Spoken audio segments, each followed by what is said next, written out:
আসসালামু আলাইকুম প্রিয় দর্শক। শুধু সুস্থ বাচ্চা নিলে হবে না, সুস্থ কিভাবে রাখবেন, পরবর্তীতে সুস্থ রাখতে কি খাওয়াইতে হবে, কি ভ্যাকসিন কি করতে হবে, কি লিটার ম্যানেজমেন্ট করতে হবে, ইনশাআল্লাহ এই ব্যাপার নিয়েও আলোচনা করব। শুধুমাত্র আপনাকে বাচ্চা দিয়ে দেবো আর আপনি সুস্থ বাচ্চা দিলাম, সুস্থ তো রাখতে হবে আপনারও। তো সুস্থ রাখার জন্য যে তিনটা টিপস বললাম আস্তে আস্তে আলোচনা করবো ইনশাআল্লাহ। তাই আমার ভিডিওর যারা নতুন দেখতেছেন অবশ্যই চ্যানেলটাকে সাবস্ক্রাইব করে দিবেন, পাশে থাকা বেল বাটন বাজিয়ে দিবেন সবার আগে ভিডিওটি আপনি পেতে। কেননা একটা মানুষ সফলতার দিকে যে কীভাবে যাবে শুরু থেকে শেষ পর্যন্ত সবসময় কিন্তু ভিডিও দিয়ে থাকি। তো আজকে কথা বলবো আসলে সুস্থ কীভাবে রাখবেন, কি ভ্যাকসিন দিবেন, কি লিটার ম্যানেজমেন্ট করবেন, আর কি খাবার খাওয়াইলে সুস্থ থাকবে। প্রথমত বলবো আসলে আমি আপনার বুডিংয়ের কথা। আসলে বুডিংই আছে আসলে আপনার লিটার ম্যানেজমেন্ট। বুডিংয়ের ক্ষেত্রে আসলে অনেকে বুডিং করে নষ্ট হয়ে যায়, জায়গা আসলে নিচে যাই বিছায় দেখ সেই বিছানাগুলো আসলে নষ্ট হয়ে যায়। নষ্ট হয়ে যাওয়ার কারণে কিন্তু আসলে মুরগিগুলা বাচ্চাগুলো অসুস্থ হয়ে যায়। আসলে বাচ্চাগুলো আমাদের কাছ থেকে নেন সঠিক ভালো এরকম সুস্থ বাচ্চা চাইলে কিন্তু দেশের বিভিন্ন প্রান্তে আমি বাচ্চা দিয়ে থাকি। ফরিদপুর আমার লোকেশন, ভাঙ্গা থানা।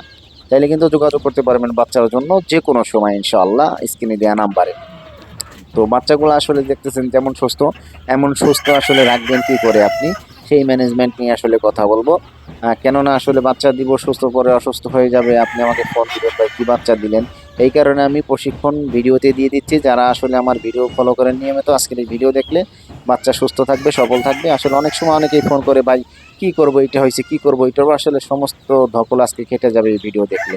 তো যে কথা বলতেছিলাম আসলে যে আসলে আপনার লিটার ম্যানেজমেন্ট, আসলে আপনি যে বুডিং করেন এই যে বাচ্চাগুলো দেখতেছেন ওইখানে কিন্তু কিছু মল ত্যাগ করেছে। তো এটা কিন্তু প্রতিনিয়ত আপনার পরিষ্কার রাখতে হবে। ছোট সময় আসলে ছোট বাচ্চাগুলা, এই বাচ্চাগুলা কতই না আসলে দম আছে এদেরকে, গন্ধ সইতে পারবে না। এই কারণে আপনার মেহনত করতে হবে, বারবার পরিষ্কার করে দিতে হবে। যদি আপনি পরিষ্কার করে দেন তাহলে কিন্তু অবশ্যই বাচ্চা সুস্থ থাকবে। দ্বিতীয়ত আপনার 3 থেকে 5 দিনের ভিতরে ভ্যাকসিন করতে হবে। রানীক্ষেতের বিসিআর যদি ভ্যাকসিন করতে হবে ঠিক 15 দিন পর আবার দ্বিতীয় ডোজ করবেন। তারপরে 25 থেকে 35 দিনের ভিতরে ফাউল পক্স করবেন।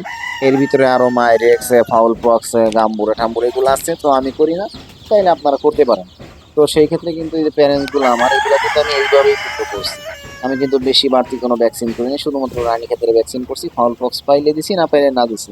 তারপরে কিন্তু আমার দীর্ঘ সময় প্যারেন্টসগুলো সুস্থ আছে, সফল আছে, ডিমের পার্সেন্টেজ ভালো পাইতেছি, প্যারেন্টসগুলো খুব দেখতেও সুন্দর।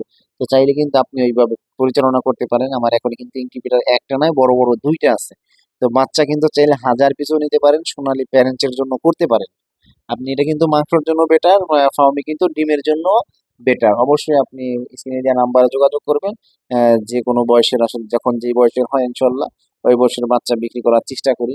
মূলত বড় করতে পারি না, কেননা ইনশাল্লাহ আপনাদের দোয়ায় চাহিদা মানুষের আসলে খুব চাহিদা। ইনশাল্লাহ আমি বাচ্চাগুলা বিক্রি করতেছি, ভালো দামে বিক্রি করতেছি, প্রতিনিয়ত বাচ্চাগুলা নিয়ে যাইতেছি। এই জিরো বাচ্চাগুলো আমি সিং থেকে নামাইছি, যে অনেক কিউট এই বাচ্চাগুলা।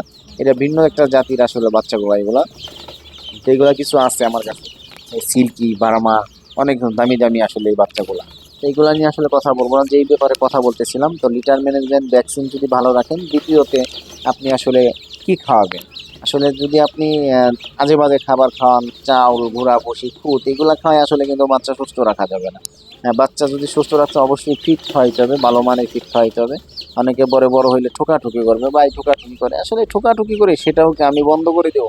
আপনি খাবেন আজে বাজে খাবার, তাই ঠোকাঠুকি করবে না, খাওয়াইতে হবে ভালো খাবার। এই যে প্যারেন্টসগুলো আমার শত শত প্যারেন্টসগুলো, এইগুলো তো ঠোকাঠুকি করে না, বাচ্চাগুলা তারাও তো ঠোকাঠুকি করে না। তো আপনার খাওয়াইতে হবে ভালো মানের ফিট খাওয়াইতে হবে, ভ্যাকসিন দিতে হবে, লিটার ম্যানেজমেন্ট ভালো রাখতে হবে, ভিটামিন, ক্যালসিয়াম এগুলো চালাইতে হবে ভাই। শুধুমাত্র বাচ্চা থুয়ে দিবেন আর 2 বেলা 2 মুঠ খাবার দিবেন আর বাচ্চা ঠোকাঠুকি করবে না, বাচ্চা সুস্থ থাকবে, এটা তো হবে না। প্রতিনিয়ত আসলে ভিটামিন খাওয়াইতে হবে, ডাক্তারের সাথে পরামর্শ করবেন। অ্যামাইনোভেট খাবেন, পিসেল, ক্যালপিলেস, এডি, এগুলো প্যারেন্টসের জন্য। ছোট বাচ্চার জন্য আসলে অ্যামাইনোভেট, একটা এডি, এগুলা জিঙ্ক, এগুলা খাওয়াবেন প্রতিনিয়ত। আর ঠান্ডা মান্ডা আগের থেকে লাগবে না, সেই রকম ওষুধ খাওয়াইতে হবে, পরিচালনা করতে হবে, লিটার ম্যানেজমেন্ট করতে হবে, ভ্যাকসিন দিয়ে রাখতে হবে। তাইলে অবশ্যই ইনশাল্লাহ বাচ্চা কিন্তু সুস্থ থাকবে, সবল থাকবে, আমি আশাবাদী। কেননা আসলে যত মেহনত করবেন ততই বাচ্চা সুস্থ থাকবে, সফল থাকবে।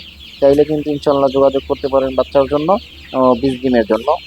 দেশের যে কোনো প্রান্তে হোম ডেলিভারি করা হয়। আর আইসা যদি নিয়ে যান তাহলে আমি সবচেয়ে বড় খুশি হই, কেননা আসলে মানুষ প্রতারণার ফাঁদে পড়ে, টাকা আগে দিতে ভয় পায়। তো আসলে আমি যদি বাচ্চা দিই অবশ্যই টাকা অ্যাডভান্স আগে করতে হবে। তাহলে ইনশাল্লাহ আপনি বাচ্চা পেয়ে যাবেন। আর যদি আপনার ওই সাহসটা না থাকে তাহলে অবশ্যই আপনারা এসে নিয়ে যেতে হবে। আমার লোকেশন ফরিদপুর জেলা, ভাঙ্গা থানা। ভালো লাগলে ভিডিওটা শেয়ার করবেন, অন্যকে দেখার সুযোগ করে দিবেন। আসসালামু আলাইকুম।